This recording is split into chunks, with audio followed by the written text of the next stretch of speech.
Mungkin masih ingat ya kajian kita bulan lalu ya, yaitu temanya kan walaupun dia sudah tiada. Masih ingat ya Pak ya? Jadi orang baik kalau dia sudah nggak ada itu kita nggak akan lupa. Ingat, rekam jejaknya. Kita merasa sesuatu kehilangan, apalagi dia orang soleh. Benar kata Bang Haji ya, kalau sudah tiada baru terasa bahwa kehadirannya sangat bermakna. Nah, kita sudah kupas kemarin beberapa pesan penting dari orang-orang soleh ya. Hari ini kita selesaikan tema itu, yaitu kita melihat pesan hadis Nabi Muhammad SAW. Siapa sih orang yang dikatakan orang-orang yang baik menurut konsep Islam dalam tinjauan hadis Nabi Muhammad SAW. Baik, Bapak Ibu sekalian, pecinta ilmu penduduk surga, Majelis Taklim An-Nasr yang dirahmati Allah Subhanahu wa taala. Kalau kita lihat pesan Nabi yang pertama tentang orang baik, maka Nabi mengatakan, pilihlah bersahabat dengan teman yang soleh, yaitu seperti penjual minyak wangi. Itu yang pertama ya.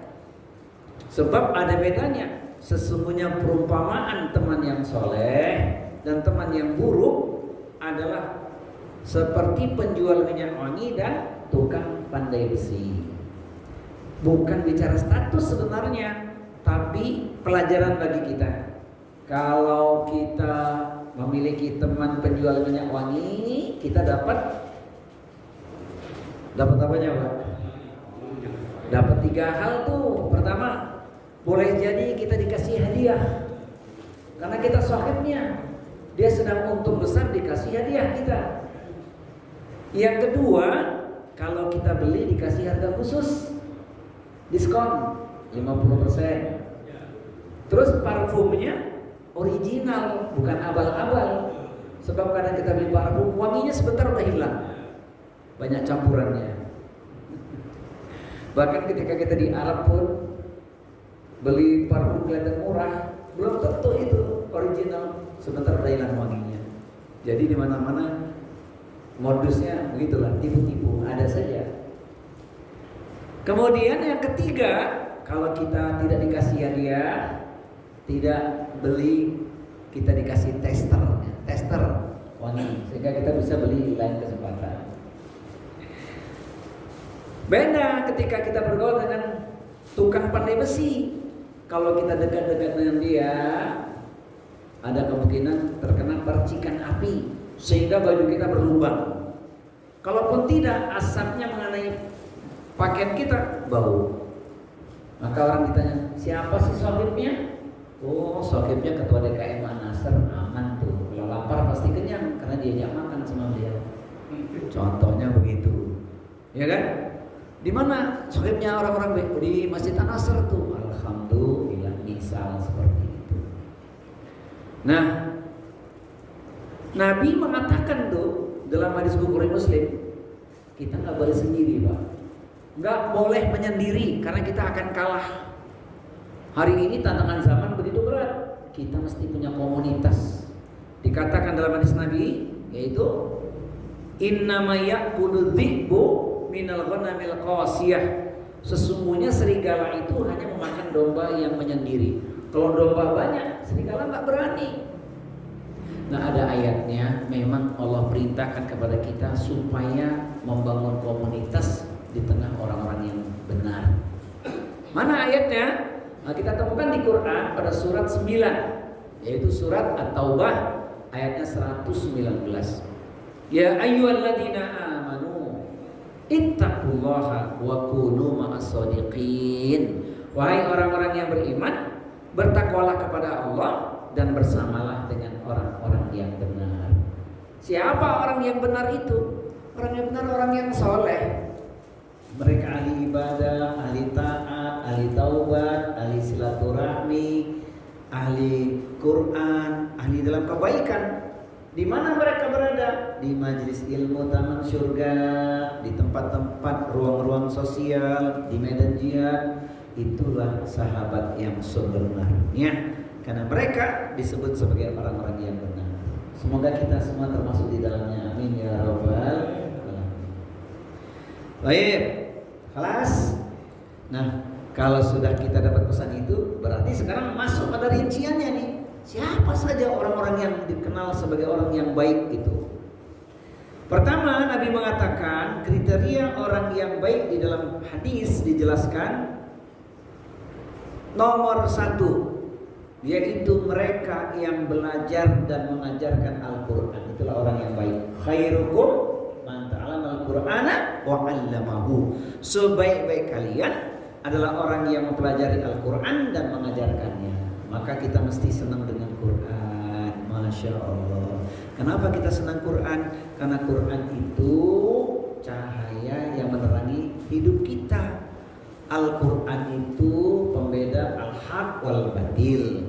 Al-Quran itu akan menjadi penolong bagi kita, keberkahan di dunia ketika Al-Quran itu kita amalkan, dan di akhirat kita akan dapat syafaatnya. Maka Allah berfirman nih supaya kita yakin, yang baca Quran diamalkan pasti hidupnya berkah. Kitabun anzalnahu ilaika mubarakun liyadabbaru ayatihi waliyatadzakkara ulul albab. Kitab Al-Quran yang kami turunkan penuh berkah. Bagi siapa? Bagi orang-orang yang membaca dan mentadabburinya. Dialah orang-orang yang berpikir. Maka kita harus punya waktu setiap hari baca Al-Quran. Nggak usah banyak-banyak Pak, 3 ayat saja. 3 ayat berikut tambahannya. 3 ayat berikut tambahannya. Apa itu Ustaz? Pertama, 3 ayatnya kita ingat pesan seorang Imam Syafi'i. Beliau mengatakan begini, seandainya umat Islam merenungkan dan mengamalkan 1 surat ini saja, jumlahnya 3 ayat, dia pasti akan bahagia, selamat dunia akhirat. Surat apa tuh Pak?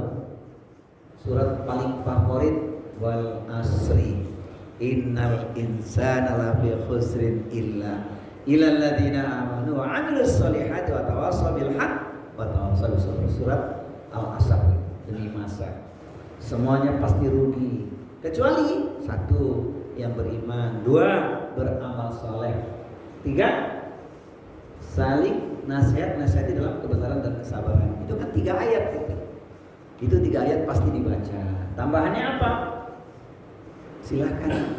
Kalau bisa setiap malam 2 surat. Pertama surat As-Sajdah, surat 32 ayatnya 30. Yang kedua surat Al-Mulk, surat 67 jumlahnya 30 ayat juga. Bacanya santai aja semampu kita. Kalau kita baca belum lancar, setel murotalnya sambil mengikuti bacaannya, nyimak aja. Niat kita sudah membaca. Lama-lama nanti kita familiar, jadi akrab dengan ayat itu. Khusus malam Jumat, tambahannya apa Pak? Biasa baca Yasin silakan. Tapi jangan lupa surat Al-Kahfi. Surat Al-Kahfi kan nggak banyak Pak, cuman 10 ayat pertama, 10 ayat terakhir, tengah-tengahnya 90. Gimana Pak? Sedikit kan? 10 ayat pertama, 10 ayat terakhir, tengah-tengahnya 90. Jumlahnya 110 ayat. Waktunya panjang, sejak malam Jumat sampai hari Jumat terakhir ba'da asar. Usahakan dibaca karena itu menjadi penolong bagi kita. Masya Allah. Sahih hadisnya. Ini yang pertama. Yang kedua kata Rasulullah, yaitu muslim yang berakhlak baik. Khiyarukum ahasinukum akhlaqa. Sahihul Bukhari, hadis sahih riwayat Bukhari. Sebaik-baik kalian adalah orang yang paling baik akhlaknya. Nah, kalau ngomongin akhlak Pak, ingat Quran surat 4 An-Nisa, surat 4 ayatnya nomor 36. Wa'budullaha wa la tusyriku bihi syai'an wa bil walidaini ihsanan ila akhiril ayat. Yaitu sembahlah Allah. Akhlak kita kepada Allah yaitu Allah harus kita ibadahi. Tidak boleh kita sekutui, tidak boleh kita menyekutukan Allah. Hanya Allah yang kita sembah. Itu akhlak kepada Allah. Kemudian berbuat baik kepada orang tua. Di sini saya lihat rata-rata sudah yatim piatu nih. Iya. Kecuali anak muda ini. Masih lengkap orang tuanya. Masih. Berkah. Nah kalau ingat orang tua kan kita nggak bisa balas jasa mereka tuh. Jadi kita harus jadi anak yang soleh supaya doa kita terangkat dikabulkan Allah, orang tua kita mendapat ampunan. Kan gitu. Ya. Kemudian setelah orang tua, karib kerabat. Siapa lagi? Tetangga dekat, anak yatim, orang miskin, ya kan? Kemudian siapa? Orang yang dalam pengawasan kita, ya pembantu kita. Kalau punya karyawan, karyawan kita. Bahkan siapa lagi? Yaitu Ibnu Sabil. Kalau kita tahu dia memang dalam perjalanan sabar ya, bukan untuk persabaran yang buruk, persabaran yang baik ya. Bersabar yang baik itu adalah dia memang orang yang butuhkan ongkos gitu ya. Misal itu kita memberikan uluran tangan kepada dia, berakhlak yang baik. Ini ringkasnya. Yang ketiga, ini mohon maaf sekali ini. Nomor 3 ini sangat khusus nih Pak. Kenapa sangat khusus? Karena hari ini banyak yang tidak menepati. Semoga kita termasuk yang menepati. Apa kira-kira Pak? Kalau sudah ada kata menepati, lanjutannya apa? Menepati janji. Janji apa? Janji apa kira-kira Pak? Yang banyak dilanggar. Janji membayar hutang. Ini kata Rasulullah nih ya. Khairukum ahasinukum qada'an ai inda raddal qadha. Sahihul Bukhari. Sebaik-baik kalian adalah orang yang paling baik dalam membayar janji, membayar hutang. Waduh, ini paling berat ini. Kadang-kadang kita sedih ya Pak ya. Sedihnya gimana ya?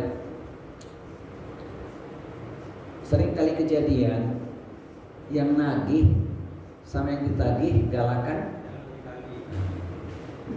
yang marah yang ditagih. Padahal kita sudah kasih tenggang waktu tuh. Berapa lama?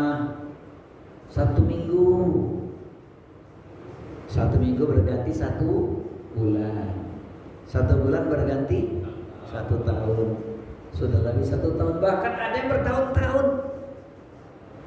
Kalau keadaan dia susah, tentu lain cerita ya. Ini ada orang yang mampu tapi tak mau bayar hutang. Ada nggak? Ini menyedihkan. Kalau dia baca hadis-hadis berikut ini, nanti saya bacakan Pak ya, menakutkan sekali.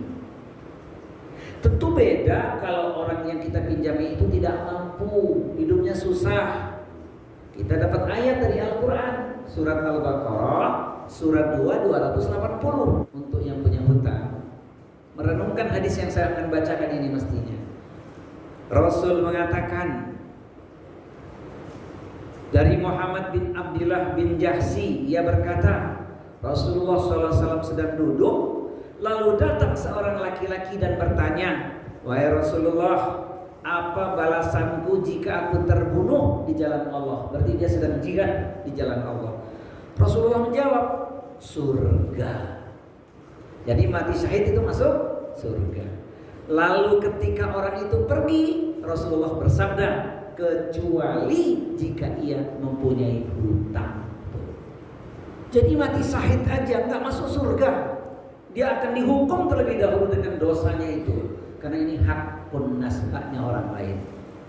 Jangan main-main urusan hutang ini. Barek kece orang awak. Kalau kata orang Betawi ya, kalau kata orang awak, barek mana? Kok kece orang awak? Tuh orang awak sih nanti. Kalau orang Betawi bilang apa? Mana orang Betawi ini? Kalau kata orang Sunda, mana orang Sunda ini? Berat banget apa sih bahasa Sundanya?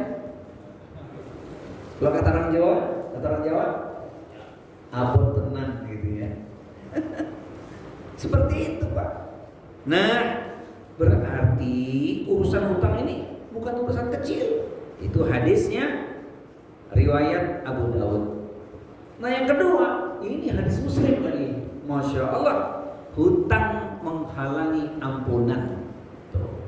Rasulullah bersabda, diampuni bagi orang yang mati syahid segala dosa kecuali hutang. Jadi mati syahid saja Pak, tidak masuk surga dia, dihukum lebih dahulu. Itu mati syahid. Bagaimana mati sangit? Mati sangit apa sih? Mati kebakar ya. Alhamdulillah min dzalik. Ini bukan untuk merendahkan seseorang, mengingatkan. Jadi kalau punya urusan hutang itu selesaikan, jangan didiamkan. Datangi saja gentleman. Kalau kita punya hutang nih, datangi. Mohon maaf saudaraku, aku belum bisa bayar karena kebutuhanku bla bla bla bla, gitu kan? Ketuk hati dia. Orang kan akan melihat sikap gentlemannya kita itu. Jangan menghindar, jangan nomornya diblokir gitu ya. Sedih pula awak menyimaknya ya kan. Nah ini pelajarannya. Jadi orang yang baik kata Rasulullah siapa? Orang yang menepati janji membayar hutang. Itu dia. Kelas. Kemudian yang keempat ya. Yang keempat, siapakah orang yang baik itu? Kata Nabi, yang orang baik itu Muslim yang menyebarkan keamanan dan kenyamanan. Dia menebar keamanan dan kenyamanan, itu orang yang baik. Jangankan kepada orang beriman, saudara kita Muslim, kepada orang non-Muslim, orang kafir saja kita mesti menebarkan keamanan dan kenyamanan. Al-Quran lagi yang bicara itu di surat At-Taubah, surat 9 ayat yang ke-6. Wa in ahadun minal musyrikin astajaraka fa'ajirhu hatta yasma'a kalam Allah. Dan jika ada orang-orang musyrik, berarti bukan muslim, yang meminta perlindungan kepadamu, lindungilah mereka, antarkan mereka ke tempat yang aman agar mereka sempat mendengar ayat-ayat Allah. Itu apalagi sesama muslim. Jadi kita tebarkan keamanan dan kenyamanan. Ungkapannya apa? Kalau duduk di samping dia aman, nyaman, alhamdulillah. Bukan duduk di samping dia resah dan gelisah, bukan. Aman, nyaman. Itu mestinya. Khairukum man yurja khairuhu wa yu'manu syarruhu. Sebaik-baik kalian adalah orang yang paling boleh diharapkan kebaikannya dan aman dari keburukannya. Masya Allah. Nomor yang kelima nih, agak khusus nih. Nah di sini nih, semuanya semoga termasuk suami-suami yang soleh ini, amin. Karena yang kelima nih apa? Khairukum li ahlihi. Sebaik-baik kalian adalah orang yang paling baik terhadap keluarganya. Berarti Bapak Ibu sekalian, ini dua sisi ya, suami dan istri. Nah kalau suami berusaha sekuat tenaga untuk melakukan 5 hal. Pertama, menanamkan tauhid yang lurus pada keluarga semampunya. Makanya anak-anak kita didik agama sejak mulai TK bahkan ya, sebelum TK malah. Kemudian yang kedua, mengawasi ibadah keluarga, terutama apa? Urusan sholat. Wa'mur ahlaka bis-sholati wastabir 'alaiha. Perintahkanlah keluargamu untuk menegakkan sholat dan sabar di dalam menyuruh mereka. Ini rumah kita, rumah yang penghuninya ahli sholat, itu dia. Yang ketiga yaitu memberi nafkah yang halal kepada keluarga semampu kita. Beri nafkah yang halal. Semoga Allah mencukupkan apa yang kita berikan pada keluarga, amin. Nah, kan gak usah banyak, yang penting cukup. Ukuran cukup itu gimana? Relatif, ya kan? Banyak belum tentu cukup, tapi kalau cukup alhamdulillah. Kalau sudah cukup itu insya Allah sudah banyak gitu. Baik, kemudian yang keempat yaitu menanamkan akhlak yang mulia dalam keluarga. Dibangun akhlak yang mulia dalam keluarga lewat apa? Komunikasi yang bagus ya, saling menyayangi. Masya Allah, itu dia. Kemudian yang kelima, menjadi teladan bagi keluarga. Wahai para suami, kita tidak boleh cuma omdo alias omong doang. Kita mesti ngamalin tuh. Apa tuh Pak? Bahasa ini orang mengatakan. Sering saya pernah dengar tuh. Jarkoni. Apa itu jarkoni? Itu dia. Alias omdo, omong doang. Ini bagi suami nih 5 nih, bagi istri 4. 1 dia menjaga sholatnya. 2 puasa di bulan Ramadan. Kalau di bulan Ramadan dia katakan dia izin sama suami. Yang ketiga menjaga kesucian atau kehormatan dirinya. Yang keempat taat kepada suaminya sepanjang perintah suaminya baik dan benar. Itu dia. Jadi untuk suami 5, untuk istri 4. Ingat Pak, 4 perkara, bukan 4 istri. Ya, 4 perkara untuk istri, bukan 4. Sama arti lagi nanti. Alas. Kemudian yang ke-6 nih, yang ke-6, siapa sih orang yang baik menurut Rasulullah? Ini dia, Masya Allah. Ini sudah ada contohnya nih Pak. Apa kira-kira Pak? Muslim yang gemar berbagi makanan dan menebar salam. Jadi kalau kita sering traktir Pak, sering ngasih makan orang, itu orang Muslim yang baik. Bikin target tiap hari ngasih makan orang, walaupun sebungkus nasi pecel nasi uduk. Lihat aja siapa hari ini kita mau kasih, itu keren Pak. Boleh diterapin tuh. Ini hadisnya sahih ini. Kalau kita kasih makan orang itu ya, kita dapat doa dari malaikat, ya Allah berkahi hartanya, ya kan? Ini penting ini. Wa ma anfaqtum min syai'in fa huwa yukhlifu wa khairur raziqin. Wa ma anfaqtum min syai'in fa huwa yukhlifuhu wa huwa khairur raziqin. Apapun yang kau infakkan, Allah pasti menggantinya dan dialah Allah sebaik-baik pemberi rezeki. Penting sekali.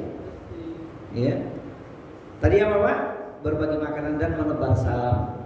Tapi kalau menebar salam itu yang serius, jangan iseng-iseng. Tahu nggak Pak? Nebar salam iseng-iseng. Nulis WA-nya nggak lengkap. ASS WRWB. Ada artinya nggak tuh? ASS WRWB. Nggak ada artinya, nggak bernilai itu. Tulis yang lengkap. Tinggal disetting kan, Assalamualaikum warahmatullahi wabarakatuh. Itu ada doa.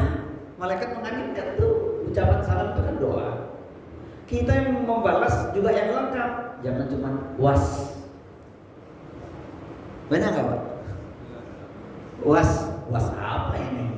Jangan-jangan was karena ada wus. Salah.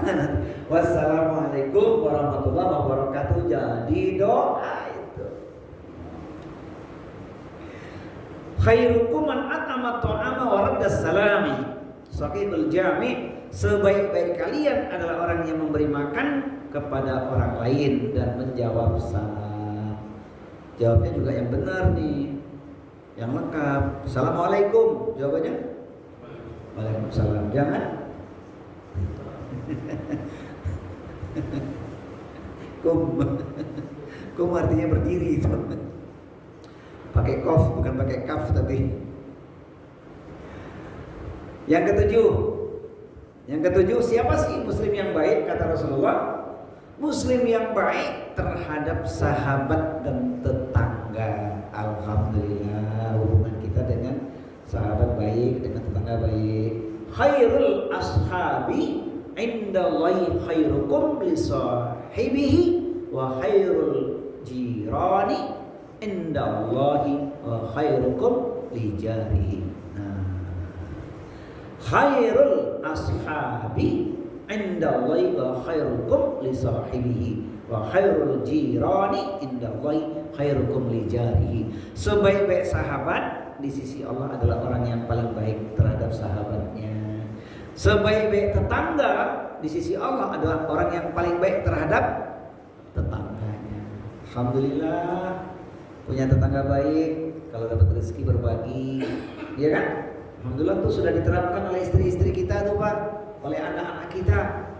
Ngamalin hadis Tirmidzi, nasihat Rasulullah kepada sahabat Abu Dzar. Ya Abu Dzar, idza tabahta maraqatan fa aktsir ma'aha wa ta'ahad jiranaka. Ya Abu Dzar, kalau engkau masak perbanyaklah kuahnya dan bagilah dengan tetangga. Jadi masak banyakin kuahnya, kasih tetangga. Kuah berikut isinya, jangan kuahnya saja, maksudnya begitu. Nomor yang ke-8, yaitu muslim yang menebar kemanfaatan untuk semua. Ini nomor penting ini, Bapak Ibu sekalian, perhatikan. Khairun nasi anfa'uhum linnasi. Sebaik-baik manusia adalah orang yang paling bermanfaat bagi orang lain. Masya Allah. Gimana tuh Ustadz agar kita bermanfaat bagi orang lain? Kita bisa melakukan 5 hal. Yang punya harta, sedekahlah dengan hartanya. Yang punya ilmu, sedekahlah dengan ilmunya. Yang punya tenaga, sedekahlah dengan tenaganya. Yang punya kemudahan, berikan kemudahan atau pertolongan kepada orang yang membutuhkan atau kepada saudaranya. Yang punya doa, sedekah dengan doanya. Jadi pilih mana? Dengan harta, dengan ilmu, dengan tenaga, dengan kemudahan atau dengan doa? Pilih mana? Insya Allah semua ya, semampu kita. Yang penting usaha dulu ya. Baru dikatakan orang yang bermanfaat tuh. Masya Allah. Khairun nasi anfa'uhum linnasi. Sebaik-baik manusia adalah orang yang paling bermanfaat bagi orang lain. Kemudian nomor yang ke-9. Ini yang ke-9 ini benar-benar harus kita jaga nih Pak, yaitu menjaga lidah dan tangan agar tidak menyakiti orang lain. Hari ini kalau kita baca di medsos Pak ya, ngeri. Di medsos kan ngeri banget tuh Pak. Saling menghujat, ya kan? Jangan ikut-ikutan deh. Ikuti aja perjalanannya bagaimana nanti. Nggak usah ikut-ikutan berkomentar, khawatir salah kita. Apalagi membenci orang yang baik, karena kita nggak ngerti. Kan di medsos seperti itu. Namanya konten Pak ya. Konten kan kalau yang kontradiksi banyak yang nonton tuh. Padahal beritanya belum tentu benar, alias hoax. Benar pun mendingan kita ambil hikmahnya aja. Nggak usah ikut berkomentar. Nanti kita khawatir terjebak dengan ghibah. Terjebak dengan ghibah. Kan bahaya. Padahal larangannya jelas tuh di Quran surat Al-Hujurat surat 49 ayat 11 dan 12 itu, orang mukmin laki-laki atau perempuan jangan mengolok-olok orang lain. Boleh jadi yang diolok-olok itu lebih baik. Khawatir kan kita? Apakah kalian mau makan bangkai saudaramu sendiri? Pasti kalian merasa jijik kan? Jadi mendingan waspada dengan lidah kita ini. Lidah itu sekarang ada 2 Bapak Ibu, yang terucap dan yang tertulis pakai tangan. Ini jadi lidah ini Pak, penyampai informasi kan pakai tangan ini. Hati-hati ngekliknya, jangan sembarang klik. Chattingnya hati-hati, khawatir salah kita. Orang Indonesia punya pepatah tuh, mulutmu harimau. Orang Arab mengatakan salamatul insan fi hifdil lisan. Selamatnya manusia tergantung bagaimana dia menjaga lidahnya. Jadi Pak, mendingan gimana tuh? Man kana yu'min billahi wal yawmil akhir falyakul khairan aw liyasmut.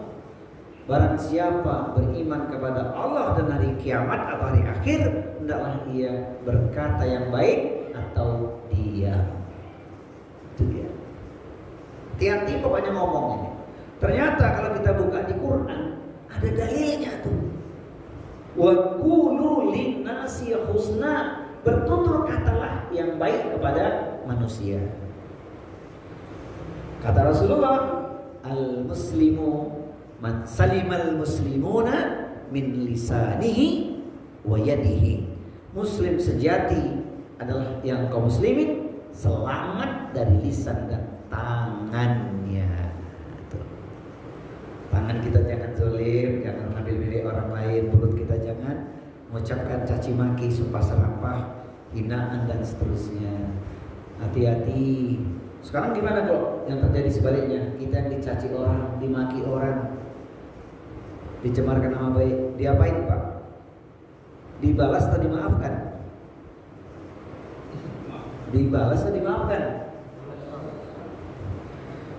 Kalau ngebalasnya setimpal, kalau lebih kita jadi zalim. Jadi lebih baik gimana?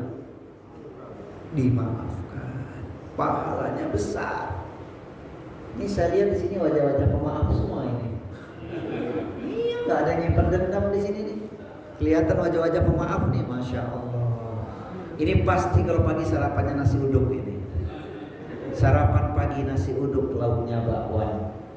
Sambil duduk banyak zikiran. Bukankah kita sudah lama berteman?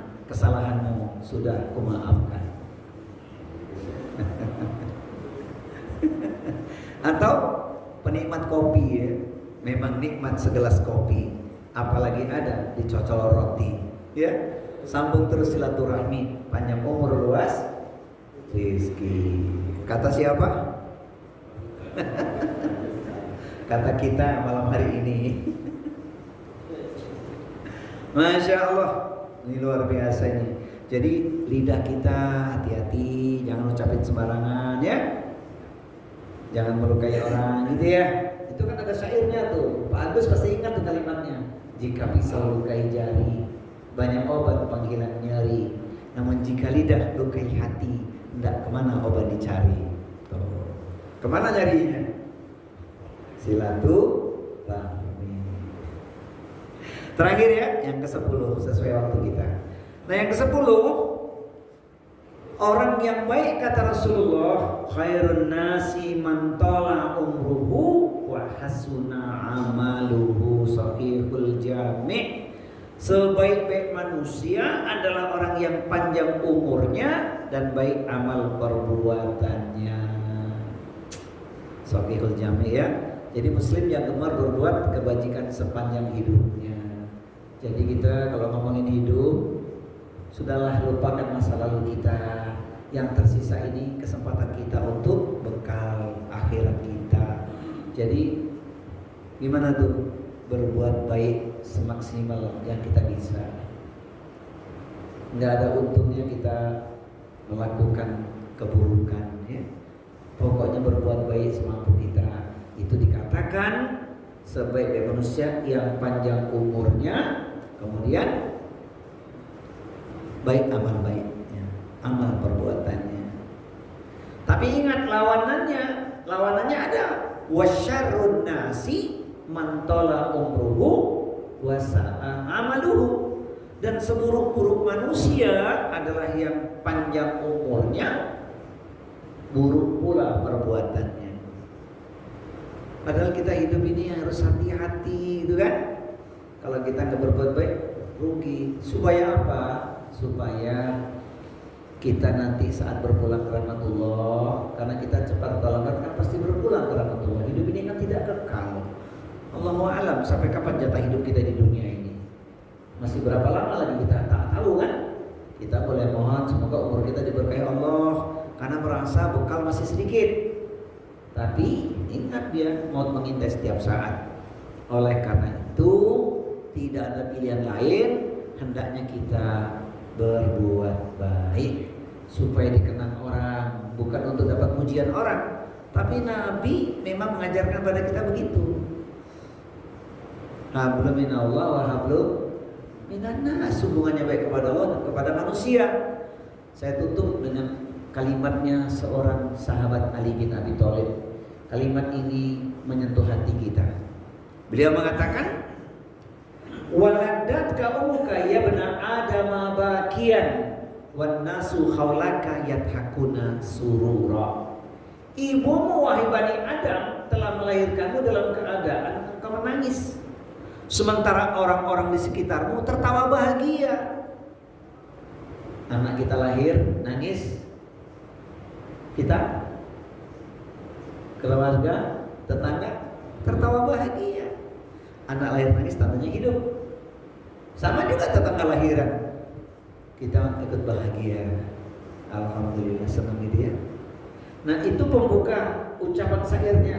Penutupnya ini yang harus kita praktekin. Fa'mal liyaumika antakuna idza bakau fi yaumi mautika dhahikan masrura. Maka jadilah engkau orang baik, sehingga di hari kematianmu orang-orang menangisi kepergianmu, sementara engkau tertawa bahagia. Itu artinya engkau genggam gelar husnul khotimah.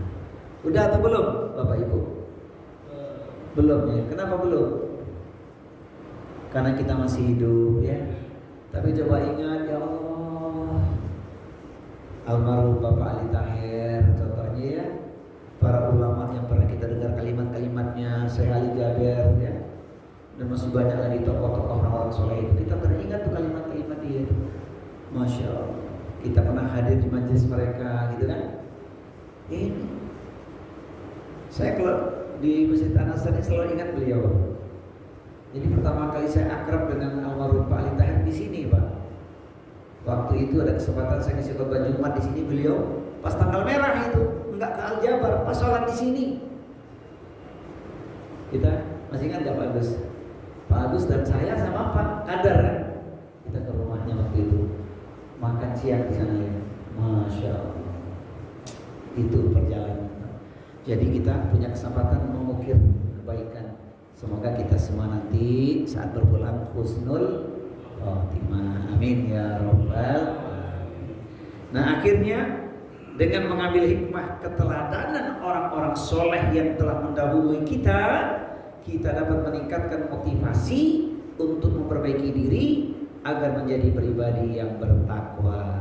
Amin ya rabbal alamin. Sudah kemandangan azan Isya? Memang kita bikin pas saja ya. Bulan depan Pak, saya pilihkan tema yang insya Allah membuat kita hati-hati. Manisnya dosa, pahitnya siksa. Nah, manisnya dosa, pahitnya siksa. Mengapa dosa itu manis? Wih, selingkuh nggak ketahuan, pengen nambah nggak? Nyuri nggak ketahuan, korupsi aman-aman saja. Itu lebih manis dibandingkan madu dan gulali, tapi pahit siksanya. Bagaimana itu jawabannya? Es buah kelapa muda jangan diminum waktu hujan. Insyaallah kita jumpa di kesempatan bulan depan. Subhanakallahumma wa bihamdika asyhadu an la ilaha illa anta astaghfiruka wa atubu ilaik. Wa akhiru da'wana alhamdulillahirabbil alamin. Mohon maaf lahir dan batin. Wassalamualaikum warahmatullahi wabarakatuh.